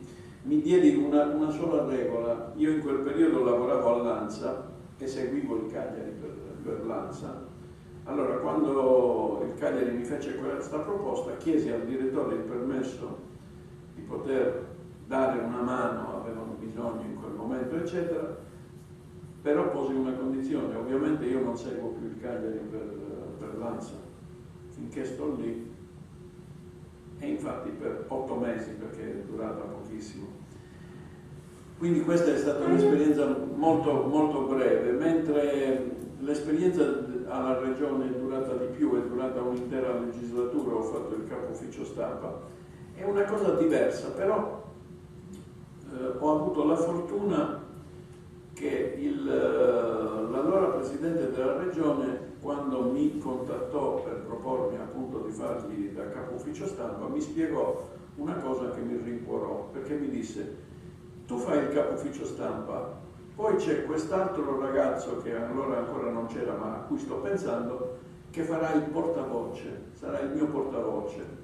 Perché vedete, le due cose oggi tendono a non distinguersi molto, mentre invece sono ruoli molto diversi. Il capo ufficio stampa di un ente pubblico soprattutto, sì, è vero, risponde a chi lo ha messo in quel posto, ma sostanzialmente lui fa un servizio pubblico. Lui deve dar conto dell'attività del suo, tra virgolette, datore di lavoro, ma deve dar conto alla collettività, perché il capo ufficio stampa di un ente pubblico è un ruolo molto delicato, è uno che viene a contatto con tutto quello che succede in un'amministrazione. È chiaro che ci sono dei limiti dettati dal rapporto fiduciario che in ogni caso c'è con chi ti ha chiamato a svolgere quel ruolo, ma io mi sono sempre fatto vanto di un fatto, cioè ho sempre cercato di spiegare, qualche volta non ci sono riuscito, che la cosa migliore che potevo fare per chi mi aveva chiamato era di dare tutte le notizie, perché sono sicuro che dando tutte le notizie lui ne avrebbe ricavato in ogni caso un vantaggio. E ricordo che mi capitò una cosa che invece è ormai abbastanza di moda, ma è una delle cose forse più deplorevoli che succedono nella nostra professione. Non so se vi ricordate, ma della famosa o famigerata anche questa inchiesta sul cosiddetto eolico in Sardegna, dove saltò fuori che c'era questa che venne ribattezzata la P3, c'era di mezzo il solito personaggio Carboni, di cui ogni faccendiere, il faccendiere famoso, eccetera, e c'era soprattutto questo gruppo. Tutto era nato durante un convegno a cui avevano partecipato, vi assicuro, ero presente ancora, non ero il capo ufficio stampa della regione, ero all'Ansa. Avevano partecipato magistrati provenienti da tutta Italia, magistrati sia procura sia magistrati tribunali, eccetera, avvocati, presidenti di regione, eccetera. Insomma, sì, c'era Carboni che girava lì in mezzo, ma voi mi potete dire se io in una platea in cui vedo che c'è il procuratore della Repubblica di Cagliari, il presidente del tribunale, altri magistrati, eccetera, io mi sento abbastanza tranquillo. Bene, nell'ambito di quella vicenda si apre questa inchiesta e tutti cercavano di intervistare il presidente della regione Capellacci. E un giorno arrivano a Cagliari gli inviati di Santoro che cercavano un'intervista, lui non ne voleva sapere, era agli inizi questa cosa. E lì mi è successo un fatto che io me la sono cavata, non so come, ho avuto fortuna, eccetera, perché questi mi chiamano e io gli rispondo al telefono, cercherò, eccetera, ma non credo, non è impegnato, non vuole, eccetera. Comunque di che si tratta, eccetera. Ah sì, ero presente alla giunta quando, vi assicuro che, insomma, sono rimasto abbastanza neutro. Non vi nascondo che ho avuto un momento di autentico panico quando alle 10:30 di sera mi chiama il portavoce di Capellacci e mi fa: Giorgio, ma lo sai che sei in televisione? Sono in televisione. Sì, stanno trasmettendo la registrazione di una tua intervista. Cioè, questa collega aveva registrato la telefonata senza dirmi ovviamente nulla e l'ha trasmessa. Per fortuna, ripeto, che io in quella telefonata ho detto poi la verità, quello che a me risultava, quindi, ma immaginatevi se invece avessi negato o altro, o mi fossi rifiutato, o avessi assunto un atteggiamento. Cioè, questi sono casi in cui il giornalismo veramente, già usare il termine giornalismo mi permetto di avere qualche riserva. Detto questo, per il resto io come capo ufficio stampa della Regione credo che l'ufficio stampa sia oggi una di quelle alternative in un momento in cui c'è questa crisi. Io quando ogni tanto mi chiama qualche legge anche che prevede. È prevista dalla legge 150, è previsto che tutti gli uffici pubblici, certo la cosa che mi riempie più di sconcerto, io non so qui la nostra sindaco come si regola, ma ho visto i rapporti che ha con voi e quindi mi sembra che da questo punto di vista non ci sia nulla da dire, ma trovo incredibile che ancora ci siano degli amministratori che quando gli organismi preposti ti sollecitano, ma perché non ti cerchi un addetto stampa? Ah no, io ho la mia segretaria, gli scrive lei il comunicato. È una professione che oggi può avere ancora degli sbocchi, e uno degli sbocchi, accanto a tutto quello che sta succedendo e che apre delle prospettive. Non so cosa ne verrà fuori, perché c'è un ripensamento, come sapete, anche su internet, la rete non è tutto oro quello che luccica, anzi il contrario. Però accanto alla rete io credo che gli addetti stampa, cioè le strutture pubbliche che si dotano di una persona che fornisce le informazioni di quello che fa quella struttura, credo che sia un servizio utile per la collettività e un'occasione per tanti giovani che è bene che si mettano in testa che il mito della stampa, quello famoso di una volta, non esiste più, e non perché l'ha detto Cossiga o meno, ma perché sono i fatti che lo dicono. La crisi dei giornali, non dico che è irreversibile, ma non è pensabile in una prospettiva di breve, medio termine, che ci possa essere un'inversione di tendenza. Anzi, il contrario, i giornali tendono a ridurre sempre più le presenze e a dotarsi di altri strumenti e di altri modi per fare il giornale. Quindi l'addetto stampa e soprattutto, ripeto, tutte le prospettive che si aprono nel web, che per noi come categoria rappresentano anche un'occasione per cercare di ovviare a quella crisi che è in atto in alcuni dei segmenti della nostra categoria. Sto parlando del nostro istituto di previdenza, che ormai i giornalisti iscritti, i giornalisti attivi sono sempre di meno e i pensionati sono in aumento, e questo quello che succede anche per l'INPS, quello anche per l'INPS, non solo per l'INPS. Sì, è tutto il paese che è così, purtroppo. Io lascerei spazio Vediamo un po' di domande. ai colleghi. C'è qualche Se curiosità? abbiamo un altro gelato, usiamo questo, se la Giada, la nostra preziosissima collaboratrice di Solivi in Rete.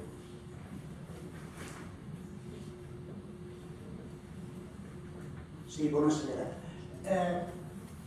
Un'informazione, ma forse una curiosità, perché se lo sport è business, no, come è in effetti, cioè non riesco a capire come in Italia non si riesca a cambiare la politica, ad esempio, parlo di calcio, negli stadi. Cioè, prima ne accennavate anche voi, perché veramente è una cosa incredibile, perché basta che uno vada, non so, in Austria, e non sto parlando di una nazione calcistica per eccellenza, dove ci si trova a che fare con stadi che sono dei gioielli. Qua in Italia, dove lo sport del calcio è una religione, dove fare uno stadio vuol dire muovere business, vuol dire, ecco, cioè abbiamo delle brutture uniche al mondo. Ecco. Cioè, secondo voi com'è questa contraddizione? Ma chi deve fare lo stadio? Lo deve fare la società.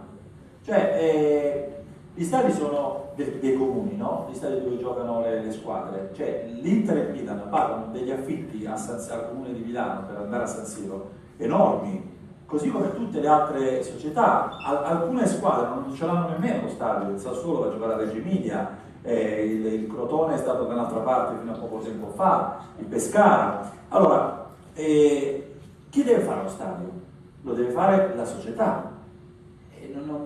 Io non so come uno Stato, qui ci sono degli amministratori, possano pensare di fare uno stadio, perché poi chi lo mantiene questo stadio? Allora, i costi di gestione di uno stadio sono enormi. Perché non hanno fatto? Il Milan voleva fare lo stadio, a un certo punto avrà fatto due conti, forse hanno capito che non conveniva, non lo so, però non si può, una società di calcio adesso è quotata in borsa, cioè quindi non è più un gioco, è un'azienda, è un'industria, quindi c'ha un consiglio di amministrazione, ha un presidente, c'ha delle regole, decide un giorno di investire 600 milioni per fare uno stadio, ma deve essere una cosa che può venire dalla società stessa.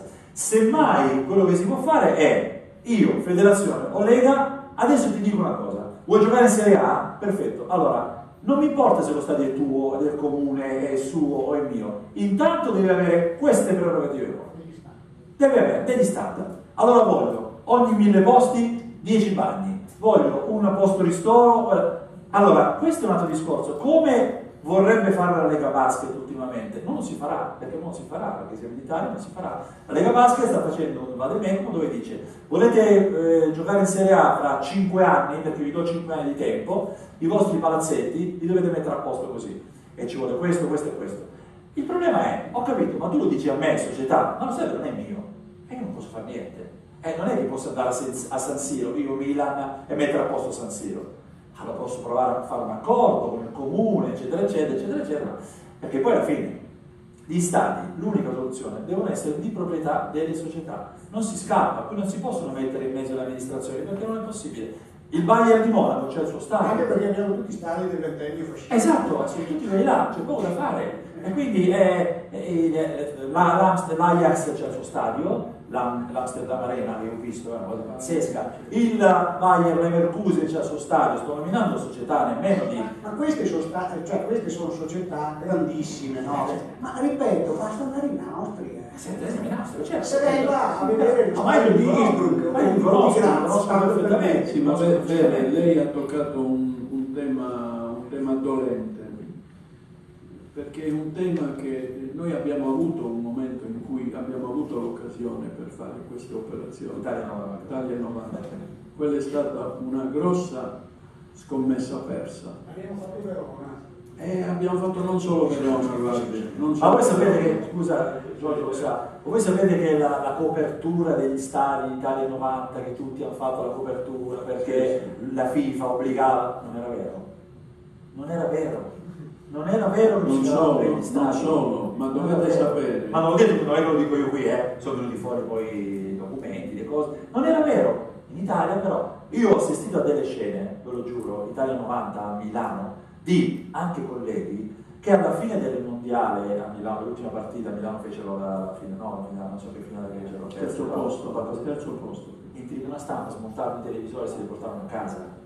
Cioè lo scempio che c'è stato, senza contare i vari Casa Italia, i gol, i comitati locali, quello che è successo a Milano. I palloni dove c'erano le tribune stampa, una cosa vergognosa. A Milano avevano approvato e avuto anche degli stanziamenti. Vabbè, qui adesso abbiamo delle cose che magari degli alberghi hanno avuto i soldi per fare gli alberghi che non sono mai nati, mai nati proprio.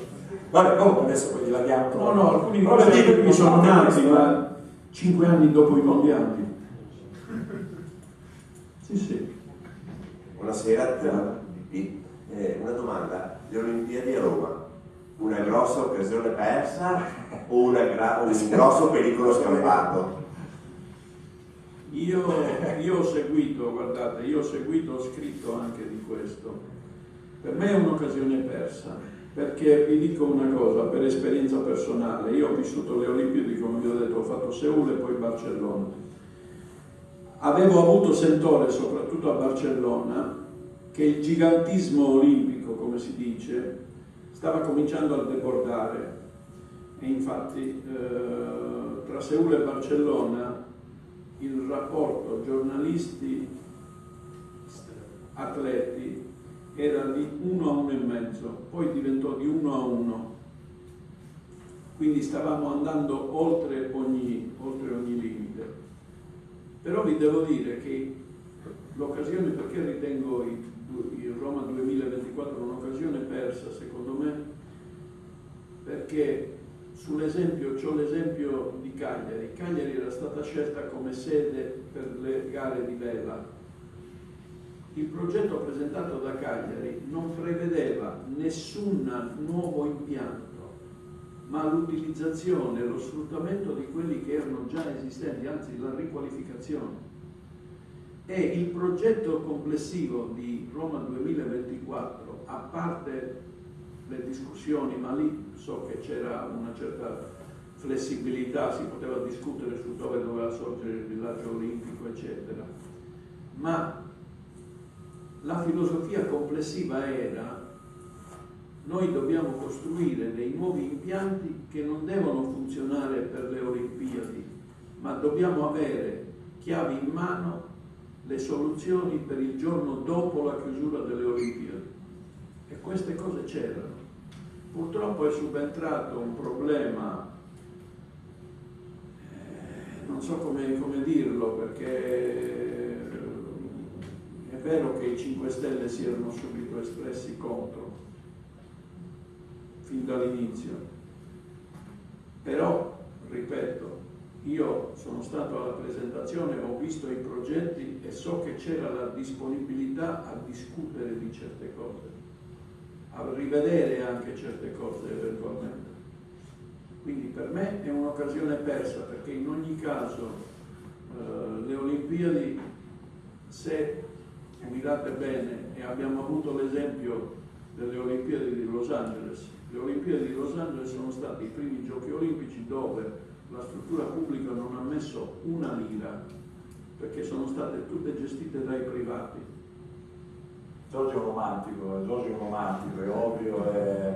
No, io purtroppo forse il bello è proprio questo. Io invece vado per il pericolo scampato, ma lungi da me da non volere le Olimpiadi nella mia nazione, no? Le Olimpiadi sono una cosa bellissima, anch'io le ho seguite come Giorgio.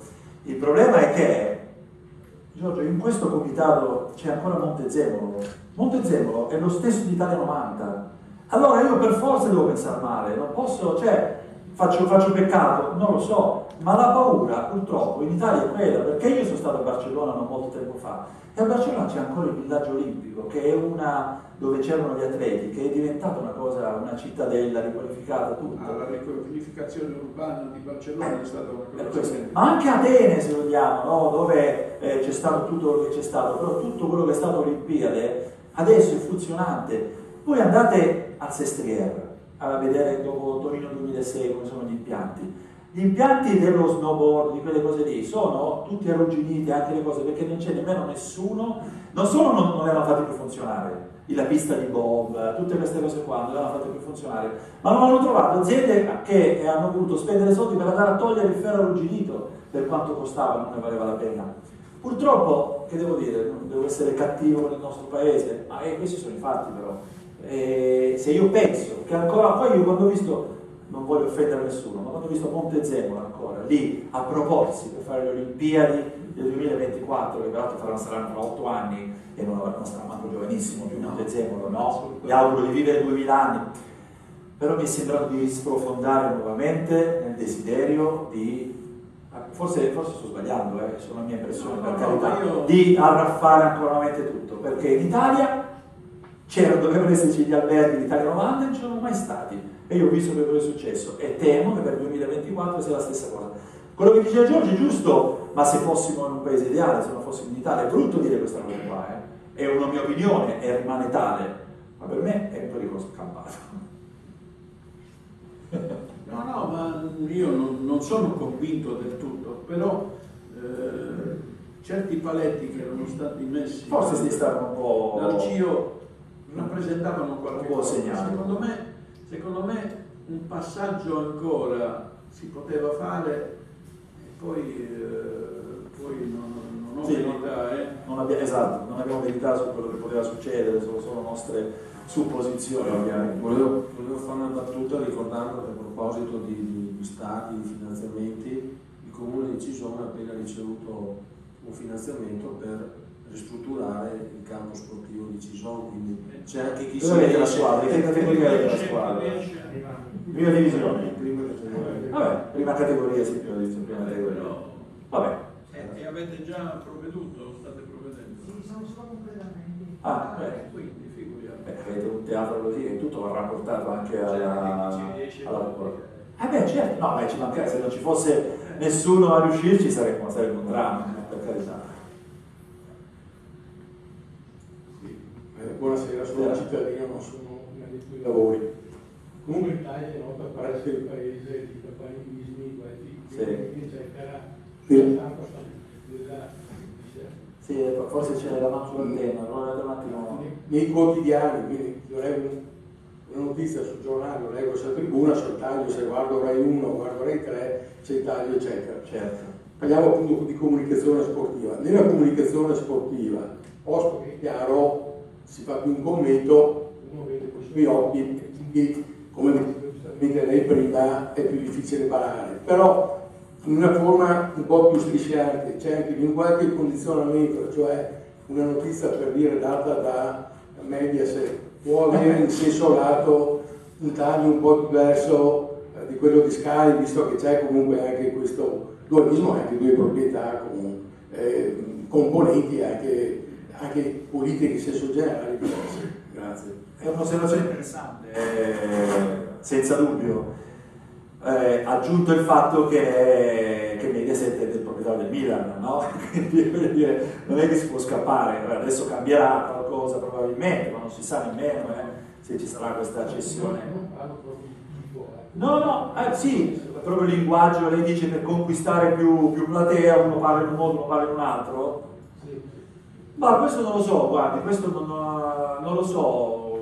No, mi sembra che il linguaggio delle due televisioni sia un po' simile. Ecco, poi noi abbiamo questa differenza come Mediaset, che abbiamo la Pay TV che è premium, no? Ma abbiamo anche il calcio in chiaro, cioè abbiamo Canale 5 Italia 1 dove vanno le partite. Ecco, questo sì ci può stare quello che dice lei, cioè se il commentatore della partita su Canale 5 un po' deve sapere che sta andando a una platea molto più vasta, e se una partita della Juve, la finale di Champions League, Berlino, quello che è, stiamo parlando di 8, 9, 10 milioni di persone, così come il commentatore della RAI.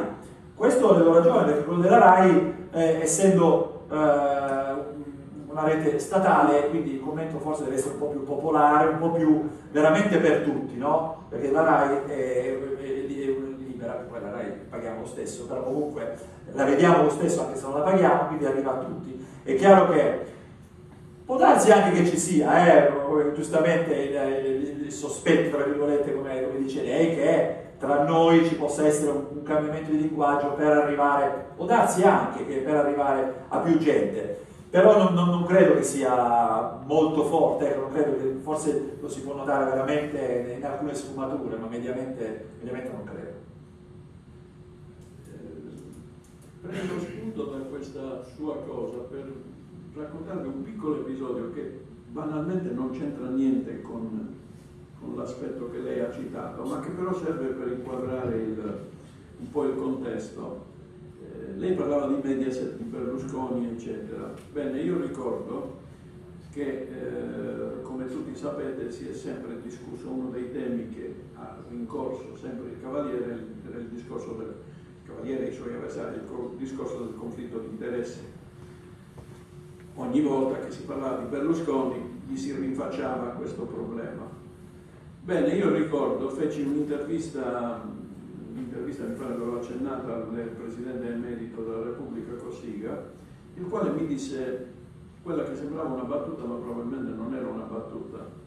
E cioè lui mi disse, vedi, sul problema del conflitto di interessi, la sinistra lo deve sempre sollevare, ma mai portare fino in fondo. Perché se lo porta fino in fondo, Berlusconi a chi cede? C'è un'unica persona a cui può cedere le sue reti, Murdoch. E Murdoch gli dà un sacco di quattrini e a quel punto Berlusconi a noi ci compra tutti. Se non ci sono altre domande dal pubblico, io chiuderei, visto che con una mia domanda vieni dalla TV di provincia, ecco, che futuro avranno le emittenti locali, le emittenti provinciali, regionali? Noi abbiamo qui in provincia la TV locale qui. No, abbiamo l'esempio di Antena 3 che praticamente è fallita, adesso sperando. Dopo il digitale terrestre è stato un terremoto. Ecco, che adesso io parlo da giornalista ovviamente, quindi io penso che il futuro sia nerissimo, ma molto nero. Per quello che vi dicevo prima, per quello che vedo io in realtà milanesi dove no, si suppone che ci sia un po' più di ricchezza dal punto di vista televisivo, no? E quindi parliamo di Lombardia, Antena 3, ovviamente Circuito c'è anche in Lombardia, Telenova, Telesidi, ce ne sono tantissime televisioni, la platea, poi televisioni che seguono Inter, Milan, il Piemonte, la Juventus, quindi anche il bacino di utenza è più ampio, no? Che non una televisione qui magari che poi segue il Treviso piuttosto che altre. Il problema è quello che dicevo prima, fare la TV costa veramente un'enormità, ma costa veramente tanto, i ponti, le attrezzature, i giornalisti, i cameraman, le troupe, quindi costa tantissimo. Io dico, io sono imprenditore, no? Perché dovrei avere una televisione privata? Allora, ci sono stati imprenditori che con le televisioni hanno fatto la loro fortuna, no? Ma qui apriamo, cioè non li apriamo perché sono capitoli un po' diversi con altre sfumature, ma io oggi non faccio la televisione privata, non voglio fare qui piacere ai nostri confronti, piuttosto faccio quello che fate voi. Allora vado proprio nella cronaca di condominio, io la chiamo così, no? Che è quella che manca poi alla fine anche nella stessa televisione privata. La televisione privata oggi fa un errore secondo me.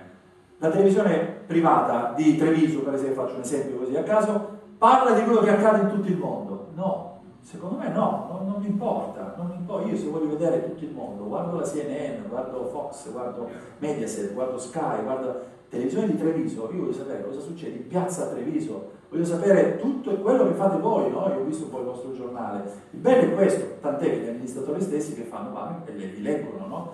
Perché voi avete trovato la formula giusta. Quindi se una televisione locale può fare questo può avere successo, però non usciamo nemmeno dal resto delle cose. Come si mantiene una televisione locale? Con la pubblicità, non può fare diversamente, no? Ecco, se voi pensate tutte le perdite che ha avuto Mediaset in questi anni, che è una televisione locale, nazionale, ma una televisione locale di un imprenditore privato che non fa pagare niente a chi la guarda, ma da qualche parte deve prendere i soldi, no? Dalla pubblicità. Purtroppo c'è stato il calo clamoroso della pubblicità, perché qui ci sono imprenditori in questa zona, le prime cose che devono tagliare, e voi lo sapete che la cercate anche la pubblicità, è tutto, quindi se è in crisi Mediaset, no? Perché c'ha la crisi pubblicitaria Mediaset, figuriamoci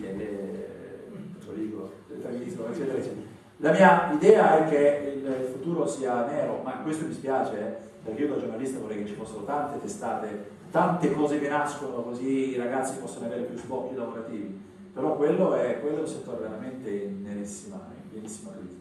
E poi c'è stato il problema, il fenomeno, l'arrivo del digitale terrestre ha avuto come effetto, io vi parlo di un caso, in Sardegna c'è una delle televisioni che è tra le prime televisioni private italiane, Videolina. Bene, Videolina da un anno all'altro, nel momento in cui è arrivato il digitale terrestre, si è visto passare gli incassi dalle telepromozioni incassava quasi 1.200.000 euro. L'anno successivo, con l'arrivo del digitale terrestre, passò a 200.000 euro. Questo vi dà l'idea. È così. Bene, io chiuderei qui, ringrazio Giorgio Greco, ringrazio Nino Taveri.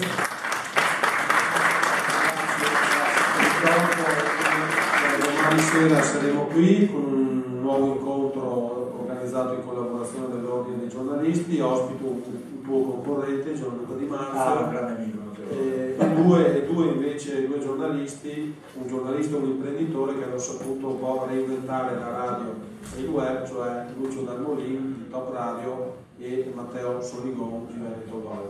Grazie ancora, buona serata e arrivederci. Grazie.